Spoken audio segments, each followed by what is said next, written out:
ভাই মুসলমানদের এই একটা কাজ করতে হবে, মুসলমানদের এই একটা কাজ করতে হবে যে শাবান মাসের 29 তারিখ, রমজান মাসের 29 তারিখে,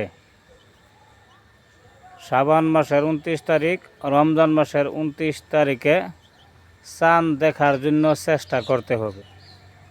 ভাই চাঁদ দেখার জন্য চেষ্টা করতে হবে, কেননা এইটা দিনের একটা রুকুনের থেকে রুকুন, কেননা যে এই চাঁদ দেখার উপরে নির্ভর রমজানের রোজা রাখাটা। তাই আমরা সবাই চেষ্টা করি যাতে শাবানের 29 তারিখে বেলা ডুবার সময়, যখন সূর্য ডুববে ওই সময় আমরা সবাই চাঁদ দেখার জন্য চেষ্টা করব ইনশাআল্লাহ। আল্লাহ সবাইকে এই আমল করার তৌফিক দান করুন।